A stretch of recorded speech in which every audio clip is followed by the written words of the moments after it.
Hello दोस्तों, कैसे हो आप लोग। काफ़ी दिन के बाद मैं दूसरे वीडियो के साथ आपके सामने हाजिर हुआ हूँ। ये वीडियो का टॉपिक मैंने रखा है लव, मोहब्बत, पैशन और एक लगाव, लव इन इंग्लिश या मोहब्बत, इश्क। तो लव भी कई तरह के होते हैं। मैंने इसको 3 कैटेगरी में डिवाइड किया है। एक spiritual love, love with God, with the creator. दूसरा एक social love with our father, mother, with our children, with our wife, husband, with our brother, sister, with our friends, a social love. And then a romantic or sometimes a very extreme form of romantic love, which is called sexual love. So 3 categories of love है। सबसे पहले मैं बात करूंगा आपके सामने spiritual love की। सो spiritual love is basically love with the God, with the creator, and a connect with the creator. So basically we have to understand his wishes and we have to try to fulfill those wishes if we really love our creator.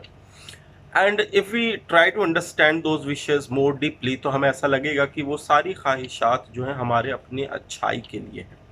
जो भी खुदा चाहता है हमसे, वो हमारे लिए ही चाहता है। सॉरी। सो उस क्रिएटर की विशेस को फुलफिल करना, वो एक लव का सिंबल है with the creator, and that leads to fulfilment. और अगर हम अपने आप को और अपने बारे में सोचें तो हमें लगेगा कि हम एक एडवांस्ड किस्म के रोबोट हैं। ठीक है, जैसे हम लोग बहुत ही बेसिक तरह का रोबोट बनाते हैं, तो गॉड ने एक एडवांस किस्म का रोबोट बनाया है, बहुत ही advance. And in that robot there is an ingredient called emotion. Emotion में से एक इंग्रेडिएंट है लव, मोहब्बत। और भी कई सारे इमोशंस होते हैं हमारे अंदर। तो basically we are an advanced robot, nothing else. There are many neurotransmitters working in our body like cells, and they are creating emotions, they are creating reactions, responses, etc. तो बेसिकली हम अपने आप को अगर एक रोबोट की तरह, एक एडवांस रोबोट की तरह समझे, तो हमारा एक टास्क है to the creator, and that task we have to fulfil.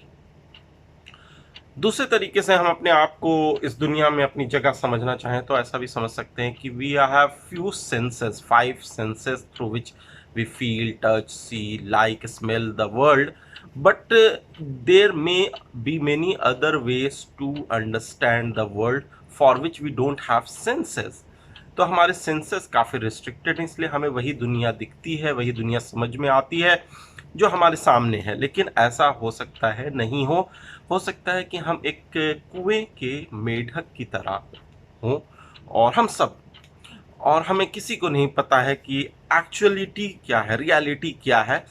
लेकिन जो कुछ भी हो रहा है, जो कुछ भी हम फील कर रहे हैं, और जो कुछ हम फ्यूचर के बारे में नहीं भी जानते हैं, तो प्रेजेंट जो हो रहा है, जो पास्ट हुआ है, तो वो सब चीज़ों को ही हम रियलिटी मानते हुए आगे का काम करते हैं। तो बेसिकली हमें अपने आप को एक मेढक की तरह समझना होगा इस कुएं में, जिसके बहुत रिस्ट्रिक्टेड सेंस हैं, और हम अगर कुछ इमेजिन करते हैं तो हम वही इमेजिन कर पाएंगे जो हमें नॉलेज है, उसी के बेसिस पे हम इमेजिन कर सकते हैं। Beyond the knowledge we have, we can't imagine even. हम ऐसी कोई चीज़ इमेजिन ही नहीं कर सकते जो हमारे नॉलेज के बाहर की चीज़ हो सकती है। तो इसलिए बहुत सारी चीज़ें अनइमेजिनेबल है, we don't have knowledge about that. So we are like an advanced robot, and we are like a frog in a well, and we have to just understand the wishes and fulfill the wishes of the Almighty, and we have to finally surrender ourselves, submit ourselves, and get relieved and get peace, and we have to surrender toward the God. That is the spiritual love, and that is what we have to understand. और ये चीज़ हमें तभी समझ में आएगी जब हम अपनी रिस्ट्रिक्शंस को समझेंगे, अपनी पोजीशन इन द वर्ल्ड को समझेंगे, and we will connect to the almighty. तो ये तो काफ़ी बात हो गई स्पिरिचुअल लव की। अब मैं आ जाता हूँ social love and romantic love, दोनों को एक साथ लेते हैं, जो हम डे टू डे लाइफ में देखते हैं। So what is this about? सबसे पहले एक अनकंडीशनल एक्सेप्टेंस। किसी को भी लेके अगर आप उसको एक्सेप्ट कर रहे हैं विदाउट एनी कंडीशन, तो इसका मतलब आप उससे प्यार कर रहे हैं। ठीक है, इसका ये मतलब नहीं है कि आप उसके अंदर इम्प्रूवमेंट नहीं चाहते हैं। आप चाहते हैं कि वो इंसान अपनी पोटेंशियल को यूज़ करके एक बेहतर इंसान बनता रहे, लेकिन जैसा भी है आप उससे एक्सेप्ट कर रहे हैं और उसको इम्प्रूव करते देखना भी चाहते हैं। That is called the love. और हैप्पीनेस का जो रीज़न है वो लव है, बेसिक रीज़न। तो जहाँ हमारी प्रायोरिटी वर्ल्ड में बंगला होने की होती है, कार होने की होती है, वहीं पर हमारी प्रायोरिटी सबसे पहले होनी चाहिए कि हमारे पास लव हो, मोहब्बत और प्यार करने वाले लोग हों, जिससे हमें हैप्पीनेस मिलेगा। अब मैं दो चीज़ के बीच में थोड़ा डिस्टिंक्ट करूंगा। एक होता है फॉलिंग इन लव, एक होता है in love. Falling in love क्या है? जो अक्सर रोमांटिक रिलेशनशिप में देखा जाता है, जिसको हम पहली नज़र का प्यार कहते हैं या नया नया प्यार कहते हैं। तो that is a temporary phase and it is a very obsessive and passionate period, जिसमें कहा जाता है नींदें उड़ गई और बेचैनी आ गई और प्यार दीवाना होता है, मस्ताना होता है, हर खुशी और हर गम से बेगाना होता है। तो ये एक पीरियड होता है फॉलिंग इन लव वाला पीरियड, जो कि बहुत ही छोटा पीरियड होता है और इस बहुत पैशनेट और बहुत ऑब्सेसिव पीरियड होता है। लेकिन इन लव वाला जो पीरियड होता है, when you are actually in love, you are not falling in love but you are in love, तो वो एक परमानेंट, एक लंबा पीरियड होता है, जिसके लिए आपका एक्टिव इन्वॉल्वमेंट चाहिए होता है, जिसके लिए आपको मेहनत करनी पड़ेगी किसी की खुशी के लिए और अपने आप को खुश रखने के लिए, एक दूसरे से बॉन्ड बनाने के लिए आपको वर्क करना पड़ेगा। It is not a something like कि आप एक बहुत ही एक अच्छे ब्यूटीफुल इमोशंस के पैसिव रिसिपिएंट हो, ऐसा कुछ नहीं है। ठीक है कि बहुत अच्छा इमोशन है लव, और आप पड़े हुए हो, कोई आपका पैर दबा रहा है, कोई आपको अंगूर खिला रहा है। तो लव को इस तरीके से समझना is not reality, and in fact अगर ऐसा हो भी जाता है तो फिर आप उसको लव नहीं कहोगे, उसको कदर नहीं करोगे।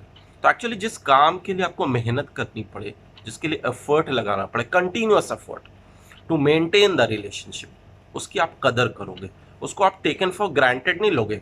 कोई अगर आपको हमेशा प्यार करे और आपको उसके लिए कोई मेहनत ना करना पड़े, तो आप उसको टेकन फॉर ग्रांटेड ले लोगे, फिर आप उस लव की कदर भी नहीं करोगे। तो लव और प्यार में किसी के साथ भी, शायद सोशल बॉन्डिंग हो या रोमांटिक बॉन्डिंग हो, हस्बैंड वाइफ की बॉन्डिंग हो, तो उसमें एक वर्क टुगेदर का and work for each other का एक कॉन्सेप्ट होता है, जिसके लिए हमें मेहनत करनी पड़ती है। और एक इंसान का सेल्फ रेस्पेक्ट होता है। कोई मुझे प्यार कर रहा है तो फ्री में ना करे, मैं भी उसको रेसिप्रोकेट करूं, मैं भी उसके बदले में उसको प्यार करूं, मतलब मैं भी वर्क करूं। प्यार करने का मतलब है कि अगर आपकी वाइफ आपके लिए खाना बना रही है तो आप अपनी वाइफ के लिए मार्केट से सामान लेके आओ और उसको रेसिप्रोकेट करो, not in the equal manner but in the equal amount almost. ठीक, जैसे वो तुमसे प्यार कर रहे हैं वैसे आप उससे प्यार करो। उसी तरीके से ज़रूरी नहीं है करो, लेकिन उतना ही करने की कोशिश करो किसी और तरीके से। तो आपका सेल्फ रेस्पेक्ट भी बढ़ेगा और आपको लगेगा हाँ अब मैं इस प्यार का हकदार हूँ। तो ये चीज़ हमें समझनी है इन लव के बारे में, जो कि एक कंटिन्यूस एफर्ट चाहता है। फॉलिंग इन लव वाला जो टेम्प्रोरी पीरियड है वो थोड़ा सा फिल्म एंड मूवीज़ की तरह होता है, लेकिन एक्चुअली फिल्म और मूवीज़ में भी एक हकीकत बताई जाती है कि there is a villain which come in a love story. Her love story में कोई विलन होता है। तो एक्चुअल लाइफ में हो सकता है कोई विलेन ना हो, लेकिन it is not necessary that the villain is a person. Villain जो है हो सकता है सिचुएशन हो, विलेन हो आपके बीच की मिसअंडरस्टैंडिंग्स। तो आप लोग जो है या हम लोग जो हैं, कोई भी इंसान जब प्यार कर रहा होता है तो उस विलेन को आइडेंटिफाई करके उस विलेन को ख़त्म करना होता है जब प्यार बढ़ता है। नहीं तो उस विलेन तो आपको बर्बाद कर देगा। तो villain is not necessarily a person as shown in the movies with a gun. ठीक है, कुछ और भी विलेन हो सकता है। तो उसके लिए आपको विलेन के अगेंस्ट लड़ना पड़ेगा, तो आपको कंटिन्यूस एफर्ट लगाना पड़ेगा। नाउ कई बार लोग कहते हैं कि लव एट फर्स्ट साइट हो गया और किसी को देख के एक तरफा प्यार हो जाता है, उसको लेके प्यार बढ़ता ही जाता है। कभी दोस्त और लोग कहते हैं अरे वाह वाह तुम तो काफ़ी उससे मोहब्बत करते हो, और उसको भी लगता है अरे मैं तो काफ़ी मोहब्बत करता हूँ। तो इस तरह का जो लव है इसके बारे में मैं थोड़ा बताना चाहूँगा, जो कई बार एक तरफा लव होता है, किसी को देख के ऑब्सेशन हो जाता है, इन्फैचुएशन हो जाता है, तो it is very subjective love. Actually that love can be change into unlove just by change in perception. अगर किसी से आप प्यार कर रहे हो बस ये सोच के कि उसकी मुस्कुराहट कितनी अच्छी है, उसका चेहरा कितना अच्छा है, उसकी अदाएं कितनी अच्छी हैं, लेकिन कल को आपको कोई बोल दे अरे वो तो जो मुस्कुरा रही थी वो तो तुम पर मुस्कुरा रही थी, तुम पे हंस रही थी, तो वो लव किस में चेंज हो जाएगा? अनलव में। आप गुस्सा हो जाओगे, अरे मुझ पे क्यों हंस रही थी, या वो मुझ पे क्यों हंस रहा था, अगर कोई लड़की है तो बेसिकली सब्जेक्टिव वर्जन ऑफ जो लव है वो ये है कि एक नज़र का प्यार, देख के बेचैन हो जाना, ये सब सब्जेक्टिव लव है, ये तुरंत अनलव में चेंज हो जाता है। इसको कोई भी जो है ख़त्म कर सकता है, ये इंसान का भ्रम और धोखा होता है। जो ऑब्जेक्टिव लव है उस पर हमें ध्यान देना चाहिए, and that is our love that is in love, जिसके बारे में मैंने आपको बताया था अभी। उसके लिए मेहनत करनी पड़ती है, उसको समझना होता है, वो असल और ठोस लव है, उसको कोई तोड़ नहीं सकता है अगर आपने उसके लिए वर्क किया हो तो। ट्रू लव जो होता है टाइम के साथ बढ़ता है, और जैसे जैसे अटैचमेंट होती जाती है उतना ज़्यादा आपका मोहब्बत भी किसी के लिए बढ़ता जाता है। तो बेसिकली एक माँ को अपने बच्चे से इतना प्यार क्यों होता है? क्योंकि उनके बीच इतनी ज़्यादा क्लोजनेस होती है, लगभग 9 महीने के लिए एक ही बॉडी में दूसरी बॉडी रहती है, तो एक अटैचमेंट का जो लेवल होता है वो एक अलग ही लेवल होता है, एकदम क्लोजनेस का जो लेवल होता है। 9 महीने तक दोनों एक जिस्म होते हैं, बच्चे और माँ, तो इसलिए वो जो मोहब्बत होती है उसकी हम लोग एग्जाम्पल देते हैं। तो अटैचमेंट जो होता है वो जितना ज़्यादा होगा, क्लोजनेस जितना ज़्यादा होगा और जितने टाइम तक होगा उतनी ज़्यादा मोहब्बत बढ़ती है। तो मोहब्बत को हमें इस तरीके से समझना होगा, चाहे वो सोशल लव हो, चाहे वो रोमांटिक लव हो। तो कुछ कंपोनेंट्स ऑफ लव हैं जो मैंने नोट डाउन किए हैं, और this is something which I have got from an article, and very important article it was. तो उसको मैं आपको बयान करना चाहूँगा। There is a cold component of love, there is a hot component of love, there is a warm component of love. और आप ये कैसे पता करोगे कि आपको किसी से मोहब्बत है? ठीक है, मोहब्बत किसी तरह की भी मोहब्बत हो सकती है।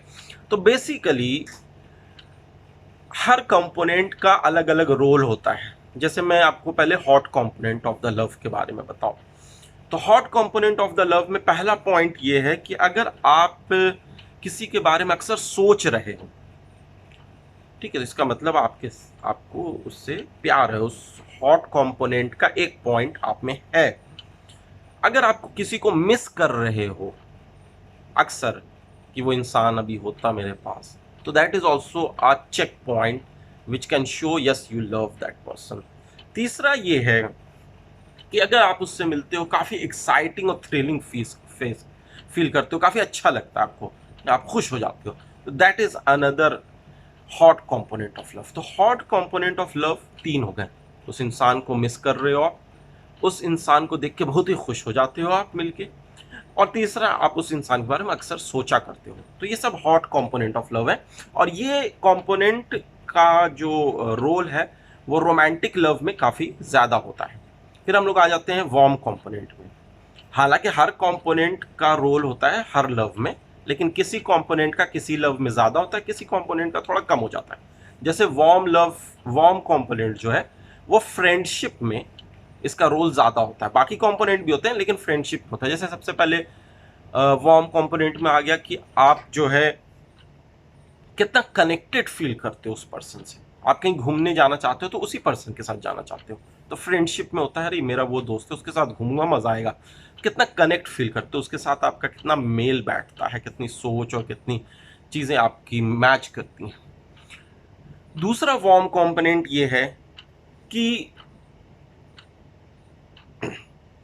कितना वो आपके इमोशंस को, आपकी जज्बात को समझता है।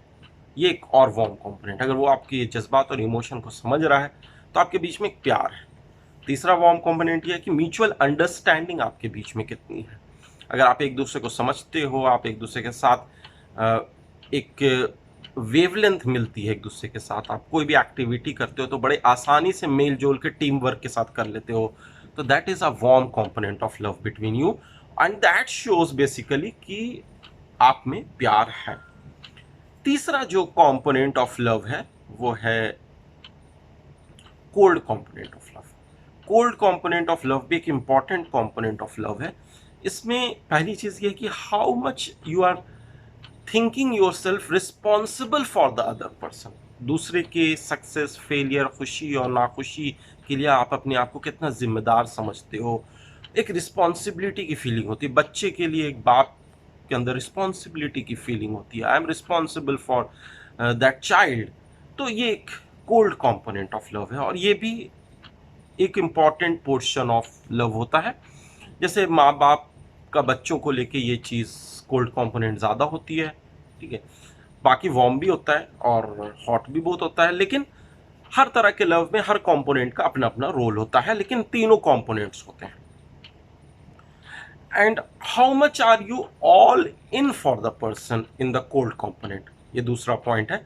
आप उसके लिए कितना अपने आप को अवेलेबल रखते हो। आप unconditionally I am all in, आप जो कहोगे मैं तैयार हूं, तो that is a cold component.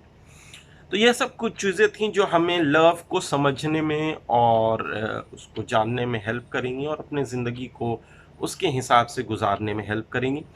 Hope है कि आपको ये वीडियो अच्छा लगा हो, तो आप इसको लाइक शेयर कीजिएगा और चैनल को सब्सक्राइब कीजिएगा। Thank you everyone.